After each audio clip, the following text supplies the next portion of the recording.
The 668th edition of the MMA Gambling Podcast on the Sports Gambling Podcast Network is brought to you by Underdog Fantasy. Sign up with promo code MMA SGPN to get a 50% deposit bonus of up to $1,000. And we're brought to you by Rhythm. Start crushing the college football and NFL seasons with Rhythm. Get your 7-day free trial today by going to sportsgamblingpodcast.com/RITHMM.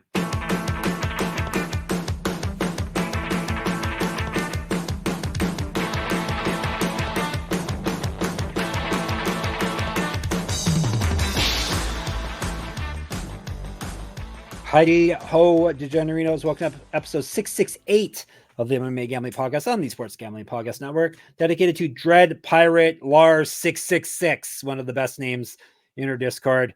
And when you click on his account and it says about me, it says ARG, so it's perfect. This goes out to you, Dread Pirate Lars 666. If you're in the Discord, make sure you have a fun name, or just get in the Discord regardless. I'm not going to shame you because of your name.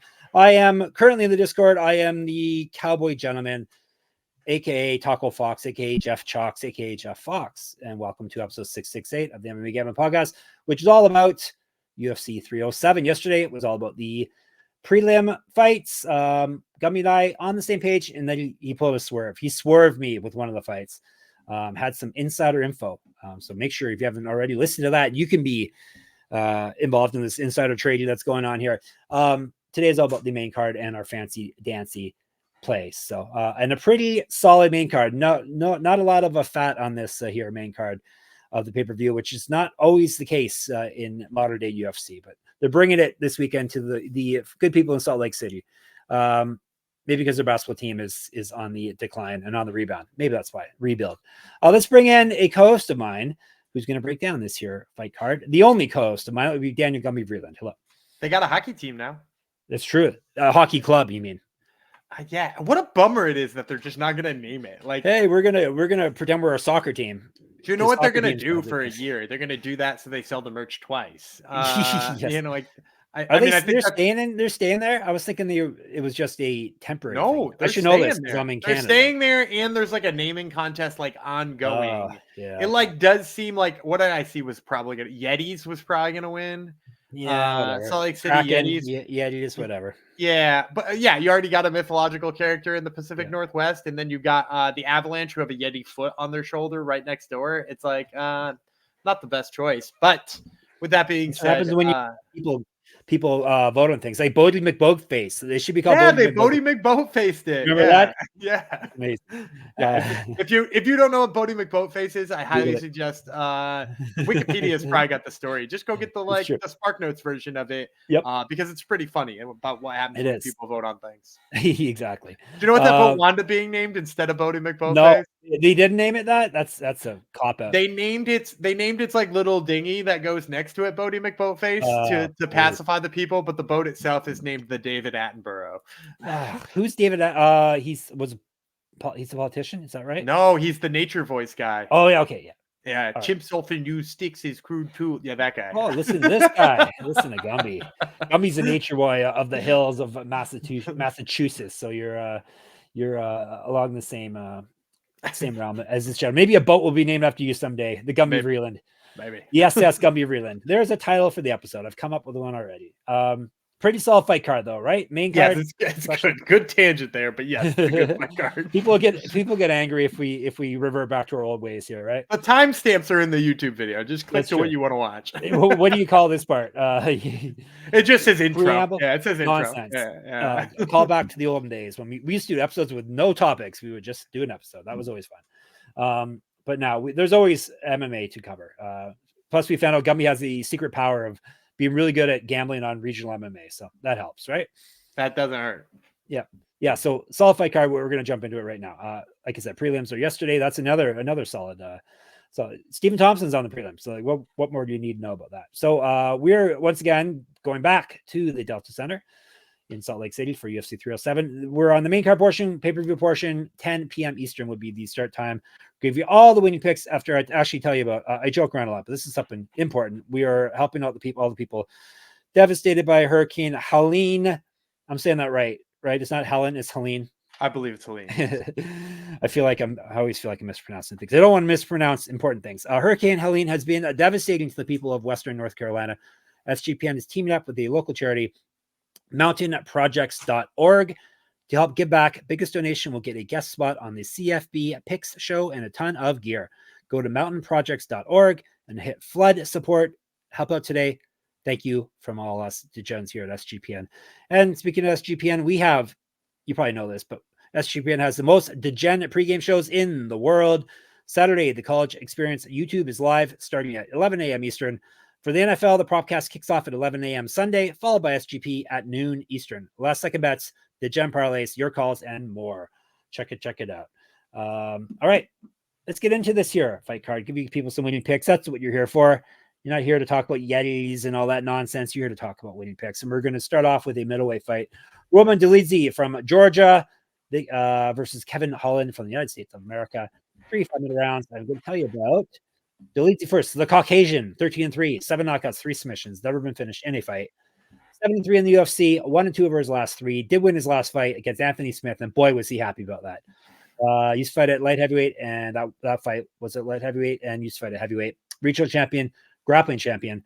Better grappling stats than Holland. Has been outstruck in the UFC by 0.24 strikes per minute, plus 125. The Trailblazer, or just Trailblazer, Kevin Holland, 26-11 with 1 no contest, 14 knockouts, 8 submissions. He's been knocked out once, submitted 3 times. 13-8 with 1 no contest in the UFC. 1-2 over his last 3. Won his last fight via submission. Used to fight at 170. Multiple regional championships on his mantle. Get the shirt. sportsgamblingfocus.com/store. Get sticky with it. 1-0 on Contender Series. 1-0 on Bellator. He's missed weight before at welterweight. 2-1 in pro kickboxing. An inch taller, 5 inches reach over to Leeds. 4 years younger. Better striking stats. More active landing strikes. He's outstruck opponents in the UFC by 1.05 strikes per minute, minus 142. Wish I didn't have to kick things off here. I guess I'll take Holland. Dolidze looked bad. He won his last fight, but he did not look good. That was not a good fight. That was up weight class. I think Holland, I'm afraid he's going to get underneath him on the ground and just do what he does, lying on his back. Hopefully he does not do that because he's good enough grappling not to have to do that. Better striker for sure. Give me Holland, but it's hard to pick Kevin Holland. Yeah, I'm not going to. I'm gonna take. There's a solution to that, right? Yeah, if it's hard to take him, just don't. Couple of things I don't like about this. First of all, Roman Dolidze, you could say what you want about his recent run, but he is a good grappler. Some of his transitions on the ground, really sharp. I don't always love his wrestling, but he's a good enough grappler. And that's what Kevin Holland succumbs to, right? Is really good grapplers. And so first of all, I like that. Second of all, I hate Kevin Holland at middleweight. I don't know why he keeps doing it. It's not the right move for him. You talk about those recent wins he has, including a submission finish recently. Those are down at welterweight, which is where I kind of think he belongs. Because if you're a guy who gets bullied because of your fight style, go to a place where your body size won't get bullied. So if you're the type of guy who gets wrestled up in who has comically had this running joke that he's terrible at defending takedowns, why would you go to a place where people are bigger and stronger? And to your point, Dolidze just fought at 205 and didn't look small for a 205er. He's a guy who can handle himself up a weight class and is going to be fighting a guy who really ought to be a welterweight. So I will take Roman Dolidze. I think he gets the ground game going. And I know Holland hasn't been submitted in a while. And I know Dolidze hasn't had a submission in a while. But what do you think the Dolidze sub prop is at? It shouldn't be that high because you're plus 200. Plus 1,400, man. What? Yeah, 14-1. People do not think Dolidze's got any chance to submit Kevin Holland. That's crazy to me. Is that coming up later, Gumby, or is that why you're? I'm actually not even going to use that later because I have crazier stuff for you later. Whoa, there's a tease if I've ever heard one. Crazier than plus 1,400. All right, we're disagreeing, but I can't full throatedly back Kevin Holland here though. So, but he's my pick. But it might just be me taking. You're gonna half throat. Yep, half throat it. I'm singing straight from my throat here. All right, this fight. I think we'll probably be on the same page. We'll see, though. Bantamweights, women bantamweights. Kayla Harrison, United States. Ketlen Vieira from Brazil, 3 5-minute rounds. And we're going to tell you about Vieira first. Fenomeno. We had a string there where we were having phenomenos every week. It's been quiet, but now it's back again. She's 14-3, 2 knockouts, 4 submissions. Knocked out once, 8-3 in the UFC, 3-1 over her last 4. Won her last fight. That was back in July of 2023. What else can I tell you? Has missed weight before. She also has multiple regional championships on her. Mantle. Correct. Get the shirt. sportsgamblingpockets.com/store. Get sticky with it. 2014 Pro MMA debut. 2 inches of reach over Harrison. A year younger. Has been outstruck in the UFC by 0.88 strikes per minute. Plus 650. We've got our biggest dog on the card here. Kayla Harrison. No nickname. You don't need a nickname when you're Kayla Harrison. 17-1. 6 knockouts, 7 submissions. Never been finished in a fight. 1-0 in the UFC. She's won 2 straight. She went 16-1 in the PFL and won 2 of their championship seasons. Used to fight at featherweight and lightweight. She's 2-time gold medalist in judo in something called the Olympics. Perhaps you heard of it. Better striking stats than Vieira. 2.5 times more active landing strikes than Vieira, but this is based off of 1 fight for her. A better grappling stats than Vieira. All ground. Yeah, exactly. Better grappling stats, but I don't think grappling stats. I don't think that's going to change, regardless of how many fights she's going to have. It's going to be a strength. She outstruck her in her UFC debut by 7.23 strikes per minute. Outstruck her opponent. Minus 901. There's a funny line for you, Gumby. Yeah, I'm taking Kayla Harrison, obviously. Correct. I've not been the biggest Kayla Harrison fan over her stints in PFL and the UFC. Like, I've actually probably faded her more than I ought to have. But like, a lot of the times I talked about fading her was just thinking she would have to be on the feet for any amount of time with Holly Holm. You know, like I remember picking Holly Holm, and I know how dumb that looks in retrospect, but I was like, she's going to have to strike Holly Holm for a minute before she scores a takedown. No, she doesn't. She could shoot a takedown in 1 second. Yeah. It doesn't matter if she is a little bit on the one-dimensional side, because the one-dimensional is so good, you know. And even with Ketlen Vieira being, you know, she's got a grappling base that's pretty damn good. I just don't think the control is there. You know what I mean? Like, Kayla Harrison's takedown game is elite. She's so physically strong for a bantamweight, right? Like, she should be at lightweight or she should be at featherweight. She's killing herself to make this weight. It's amazing that the strength still carries through, and it didn't seem to affect her cardio either. I don't know if she's just a freak athlete or what, but yeah, I like Kayla Harrison here. I think we see her absolutely pile things on. Yeah. And then title shot, probably. Will she be in the ring at the co-main event? She said she would be ready if one of them misses weight or pulls out. So, maybe she'll fight twice. I just meant for a face off, but yeah, maybe she'll fight twice. You never know, right? I'd love to see it. It is MMA. She said she could beat Vieira, Pennington, and Peña in the same night. That's what her media week interview said. I wonder if she could. Maybe. I don't. I'm gonna say the one piece that makes me feel like she could. I don't think she could beat the other two and then fight somebody with cardio like Raquel. Yes, true. Yeah, like, I think that's a problem. Yep, it is true. All right. Before we move on, ladies and gentlemen, I have a very important thing to tell you about. It would be, let me get mad. Underdog, of course. Gumby knows. Underdog Fantasy. Underdog Pick'em has one of the biggest menus for all sports: NFL, college football, MLB, MMA, and WNBA, NASCAR, and more. Their lobby is jam-packed with profit boosts. You can now use specials to boost on all flex entries. Gumby, do you have any plays for us for what they say, Thursday? Or I'll going go forward? I'll go to Sunday in football. Sunday Night Football, we got the Cowboys and the Steelers rematch of Super Bowl 30. I like the Cowboys running back Rico Dowdle to go higher than on his rushing touchdown. So take the higher than on Rico Dowdle's rushing touchdowns. Dawdle? A rusher should not be called Dawdle, should you? Yeah, I mean, it's spelled differently, but yes, I get what you're picking up. is that not called an oxymoron? Yeah. Is it not? Yeah. I think it's ironic. Yeah, I think it's irony. Yeah. All right, speaking of the Cowboys, is their defense going to pick it up for me on my fantasy team or what? No, pick up the Bears defense. They're probably free in your league. All right, I'll check. Anyhow, back to Underdog. Here's the important part, people. Please, for the love of God, use our code SGPN MMA. And if you do that, you get a special pick and first-time deposit offer up to $1,000 in bonus cash. We're going to give you $1,000 in bonus cash if you use our code, and it'll make us look really good to the bosses. UnderdogFantasy.com, promo code MMA SGPN. You don't want them to fire Gumby, do you? It would be him. Gumby will go first. I have seniority. They need somebody to do first bucket bets, which, by the way, you can look for towards the end of October. Oh, yeah, that was Gumby's back doing first bucket bets. I forgot about that. You started off the season super hot, didn't you, doing that? Yeah, I cooled off a little bit towards the end, but I hit some like 12-1s early in the season that made me feel real good. And these aren't like just you're actually doing research and yeah, I've got a spreadsheet with every single tip-off winner and their record on tips and the team's records on how often they score first buckets. So amazing. I just realized I don't have any of my special picks yet. Oh my god, I'm starting to get nervous here, Gummy. I have all yours. Don't worry about it. Oh, good. Okay, you can do it for me. I can multitask. I got to tell you about these two fighters first, and then when Gumby's going on and on, I can make my fancy picks here. We're going to tell you about a couple bantamweights, shall we? That's a good weight class, right? José Aldo, perhaps you've heard of him, versus Mario Bautista. Maybe you've heard of him. 3 500 rounds, 135 pounds. Junior Aldo first. José Aldo Jr. is 32-8, 17 knockouts, 1 submission. He's been knocked out 4 times, submitted once. 14-7 in the UFC. Used to be the featherweight champion of the world for a long, long time. 4-1 over his last 5. Yes, he's still winning, including his last fight. 8-0 in WEC and the champion. WEC never die. I don't get to say that very often anymore. Who's left? Him? Who else?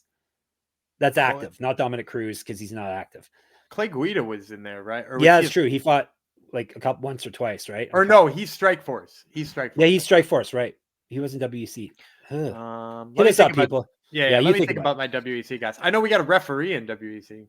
Oh, there you go. Used to fight at lightweight, 1-0-1 in pro boxing, an inch of reach over Bautista. He's been outstruck in the UFC. It's kind of surprising, but it's barely. He's at minus 0.10 strikes per minute. He's being outstruck. BJJ gold medalist 2 times over, plus 120. Disrespecting the king. Bautista, 14-2, 3 knockouts, 6 submissions. He's been knocked out once, submitted once. Finished in both his losses there. 8-2 in the UFC. He's won 6 straight, not lost 6 straight. Won 6 straight and won 8 of 9. He's not lost since March 2021. Used to fight at featherweight, 2 inches of height over, although 7 years younger. More active landing strikes. He's got a positive strike differential of 1.7, minus 135. I got to go first. I can't fade José Aldo, surprisingly. He just still looks damn good. He shouldn't. We didn't like him dropping down a weight class. We assumed he was going to move up a weight class. But sometimes these things work out for people.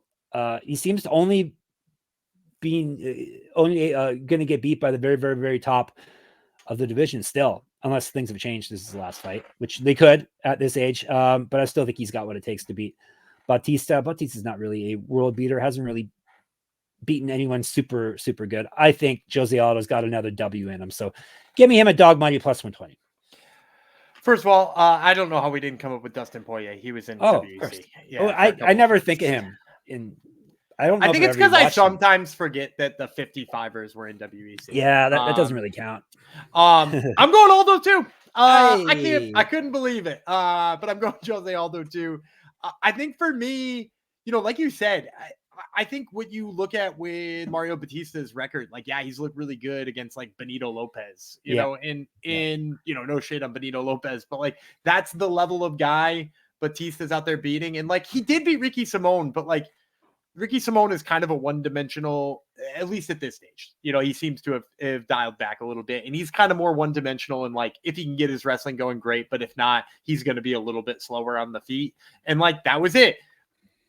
Mario Bautista also likes to wrestle. He ain't going to be able to wrestle José Aldo, right? Like, José Aldo stopped 16 straight Merab Dvalishvili takedowns.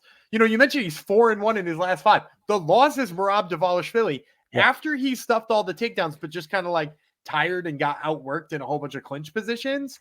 So like, Aldo still got it. And like, I picked against him with Jonathan Martinez. I was like, I think Jonathan Martinez has got the striking and might possibly mix in the None of that is true. He absolutely tooled on Jonathan Martinez, and I put Mario Bautista in that same breath, right? Like him and Jonathan Martinez seem like they're about the same level, and right now it seems like José Aldo is still quite a bit above that. So if I can get him at dog money, of course I'm on José Aldo here. Yep. Yeah, his defense is not. He hasn't lost a step, and he's one of the best defensive fighters of all time in MMA. In my eyes, and he hasn't lost a step there at all. So there you go. Especially the defensive wrestling. Yeah, totally. Yeah, that's the thing that made him so good for sure for so long, and still makes him good even down a weight class. So, all right, José Aldo Jr., you're our pick. All right, nothing but title fights the rest of the way, but there's a caveat. This is a women's bantamweight championship. It's technically a title fight, ladies and gentlemen. Raquel Pennington, Julianna Peña. Oh yeah, she's back. 5 5-minute rounds. for the bantamweight crown, women's bantamweight crown. See, it changes so much. Well, men's bantamweight, probably the best division in the sport. Women's bantamweight, not so much. Let's talk about challenger and the former champion, the Venezuelan vixen, everyone's favorite fighter, Julianna Peña, 11-5, 3 knockouts, 5 submissions. She's been knocked out once, submitted twice, 7-3 in the UFC, and the former champ, as I mentioned. 2-1 over her last 3, lost her last fight and the title back in July of 2022. Has not won since December 2021. 3-0 in the Ultimate Fighter and the champion. We have a few Ultimate Fighter champions, or 2 to be exact. Court McGee and Julianna Peña on this fight card. Used to fight at flyweight, 2009 Pro MMA debut. 2 inches reach over Pennington, better grappling stats than Pennington. A positive strike differential of 0.86 strikes per minute, plus 142. Rocky Pennington, 16-8, 1 knockout, 4 submissions, but knocked out once, submitted once, 13-5 in the UFC and the champion. Current 6 straight wins, 7 of 8, is not lost since January 2020. Used to fight at featherweight, has missed weight before at bantamweight. 2-1 the Ultimate Fighter, 1-2 in Invicta, regional champion, 2012 Pro MMA debut. An inch of height over Peña, better striking stats, more active landing strikes, and has positive strike differential, almost the exact same as Pennington, plus as Peña, plus 8.5, minus 165. So a close one, at least for the co-main event title fight. I'm going Raquel Pennington. Yes, sir. I first of all, it's a fan of Julianna Peña. Can't stand her. I got to make sure I'm not picking it just because of that. Friend of the show, Julianna Peña, who I once interviewed. Oh, really? Yeah, I remember that. Yeah, I did interview her. Has she started her? She hadn't started her shtick yet, though, right? Or had she? I was she the female Colby Covington at that point, or not yet? I mean, she's always kind of been cringy. I think that's who she is. I don't. It's a shtick. Did you ever see her on the? You don't watch The Ultimate Fighter. No. When she was on The Ultimate Fighter, she used to write letters to people encouraging them before they fought. It was real weird. That sounds nice, Gumby. You should do that before podcast for me. It was real weird. In the Slack, you should send me motivational messages before we record. All right. So outside of the motivational message she used to send, like she had a fight before at Elevation, right? She fought, I believe it was Denver. She's actually fought twice before, once in Utah during her Invicta days and once at Elevation, I want to say in the UFC. And she didn't look like she tired in that fight. She did get beat by Valentina Shevchenko, but she also went out there like a month early to get acclimated.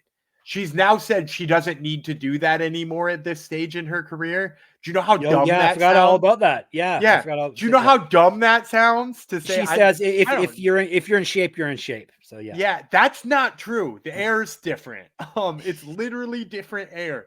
And Raquel Pennington, notoriously trains at Elevation. She's got amazing cardio, and she's exhausting to fight even when you're not at Elevation. Look what happened to Mayra Bueno Silva.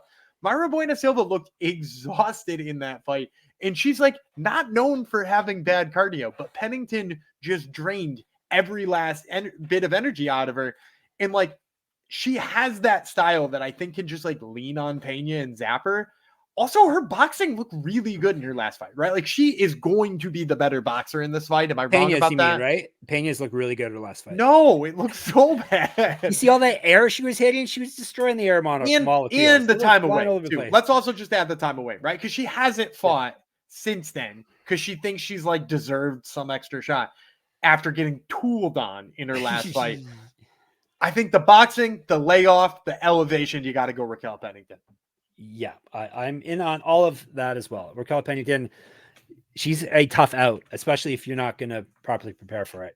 Especially, imagine fighting her at Elevation, where she trains as well. So yeah, this is I think she's going to grind out a win here.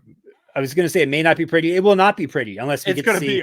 This is going to be a heinous fight. Unless we get to see Peña throwing those shots, throwing those awesome punches. That's one of my favorite Discord gifs or gifs, if you prefer. It can't her swinging in the air and then getting knocked on her ass. It's not as good as the Chelsea Chandler head. No, it's true. Yeah, I said one of my favorites. Yes, but yes, it's true. All right, before we move on to the main event and our fancy picks, Rhythm. We're in a good rhythm, and I'm going to tell you about our proud partner, Rhythm.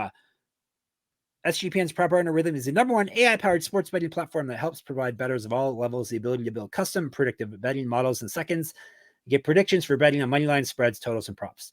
Build your own model, copy one of the top performing models from the leaderboard, or press build a model for me. It really gives you predictions for every game and player prop, and also has a myriad of stats, research, and trend analysis, give you even more betting insights. Check out all the good stuff there and claim your 7-day free trial today by going to sportsgamblingpodcast.com/rhythm. That's sportsgamblingpodcast.com/RTHMM. And we're brought to you by BetUS. Bet with the best in the business, BetUS. BetUS has been around for more than 30 years. You can easily deposit using cryptocurrency and get lightning fast payouts. US players are always welcome. Check out all their MMA lines and use our link to sign up and get a 125% deposit bonus on your first 3 deposits. Go to sportsgamblingpodcast.com/BetUS. That's sportsgamblingpodcast.com/BetUS, promo code SGPN, so they know we sent you. BetUS, America's favorite sports book. And now back to the world's favorite MMA podcast. That would be ours. Main event time. UFC light heavyweight championship. Alex Peña, Brazil, the champion, versus Khalil Rountree Jr., America. 5-minute rounds, 205. I don't think they're going to go all 5 rounds, but hey, that's just me. Let's break her down. The Warhorse, Khalil Rountree Jr., 13-5 with 1 no contest, 9 knockouts. Been knocked out twice, submitted once, 9-5 with 1 no contest in the UFC. He's won 5 straight. Before that, he lost 2 straight. 2 straight wins have come via TKO. He's not lost since January 2021. He's fight at middleweight, 2-1 the Ultimate Fighter. This is a big Ultimate Fighter episode of the UFC. There's a lot of tough alum on this here fight card. Gumby loves it. 2014 Pro MMA debut. 3 years younger than Pereira. Has been outstruck in the UFC by 0.34 strikes per minute plus 390. Poatan, Stoneface, Pereira, 11-2. Not Stoneface, right? Not Stone Hands, right? Yeah, he's got both. He's got Stone Hands too. 11-2 with 9 knockouts. But knocked out once, submitted once. 8-1 in the UFC. He's been the champion of light heavyweight. 2 successful defenses under his belt. Used to be the champion at middleweight. He's won 4 straight and 11 of 12. 3 straight wins have come via knockout or TKO. Regional champion, a kickboxing champion multiple times over. Did you hear who he beat in kickboxing? Israel Adesanya. Yeah, you did hear. Nice. 3 inches of height, 3 inches of reach over Rountree Jr. Better striking stats, more active landing strikes, better grappling stats. He's outstruck his UFC opponents by 1.72 strikes per minute, minus 450. Gambi, I really depressed you with that joke of mine. Let's pick the champ here. Obviously, Peña is going to win this fight. I think this is a very nice style matchup for him. I appreciate that he just keeps taking fights, and whoever they dish up to him, he fights and knocks out more often than not. That's the way it should be. That's the way every weight class should be. UFC would be a better place if it was. Instead of people wanting to switch weight classes or hold out for certain fights. But yeah, this is a good matchup for Peña. It's nice that Rountree got himself to a title fight. Surprising, probably not something that we saw coming, at least not a few years ago. But I think Peña definitely wins a kickboxing fight, and that's what this is going to be. Yeah, I don't think Rountree has any way to make this a grappling fight. In fact, I think, actually Peña might have the he is better. I think so. Yeah. Yeah. And then for me, I just, I like what Rountree's been doing recently, and there's so many positives that you could pull away from his recent performances, but also he knocked out Anthony Smith. And are you not? I don't want to take anything away from it, but that's what he did. And he beat the guy who was in front of him. But in his striking has always been really technical. I just don't think you can out technical Alex Peña. I don't think you can go in. I said before, maybe that you're gonna have to try to surprise him some way. But he's almost unsurprisable in what we've seen so far. Yuri couldn't even surprise him with the weird crap that Yuri does. And I don't think Khalil Rountree is gonna surprise him. I don't think Khalil Rountree is gonna out technique him. We're hoping for a power shot to land if you're rooting for Khalil Rountree. And at what did you say? 6-1? Yeah. Maybe 1 out of every 6 times. Maybe that's what you're hoping for, but I don't know. I don't see it there for Rountree. I think he probably gets picked apart. And if you're looking to make, you're one of those DGens who needs action on everything. They are. Probably the under 1.5, right? This should end in a round and a half. I don't think this is going more than 7.5 minutes. What are we getting that line for?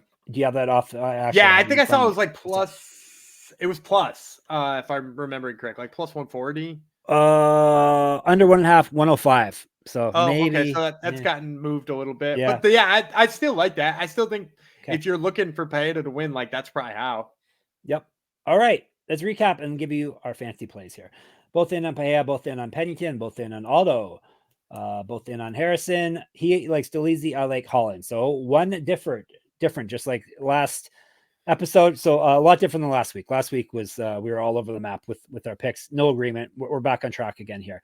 All right, let's see how locked in we are with our locks, dogs, props, parlays, all that fun stuff. Gumby goes first, and then he can predict my picks, or I'll say my pick first after. Go ahead. I'm gonna go Tisha Pennington as my lock. I think I've got a lot of red flags that I pointed out on Carlos Esparza, the retirement, the elevation, the just had a baby of it all, the 2 years away. That's too many things for me. I'm gonna take Tisha Pennington here as my lock. Another good title, even though I have a title already. Just had a baby of it all. That's a good turn of phrase there, Gumby. My lock almost is for the almost the exact same amount. I like Yasmin Lucindo at -177 against Mahina Rodriguez. You can hear why on yesterday's show. I thought you were going to go Pennington. I'm wrong. Okay. You. Which Pennington?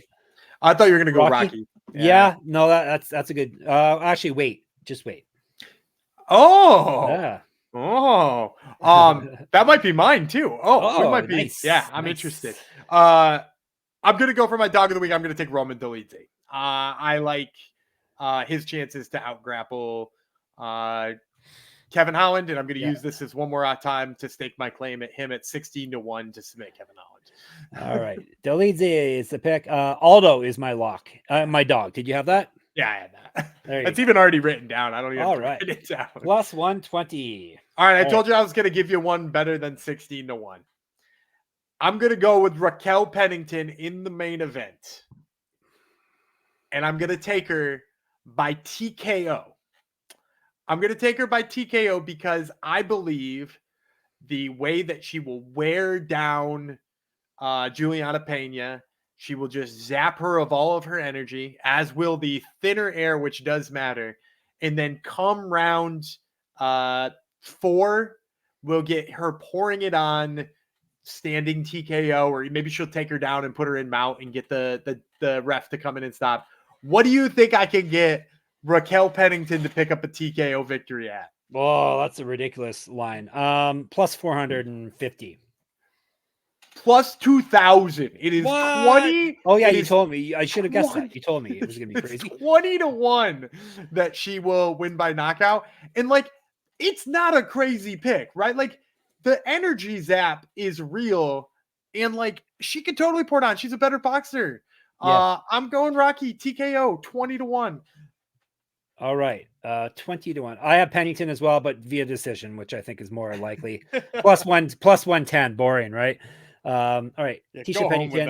Tisha Pennington and Yasmin Lucindo are our locks. Dolidze, Aldo, dogs. Pennington, Rocky Pennington via TKO. Rocky Pennington via decision. All right, so Huggerman Jong super fan parlay 2-5 parlay. Hit it.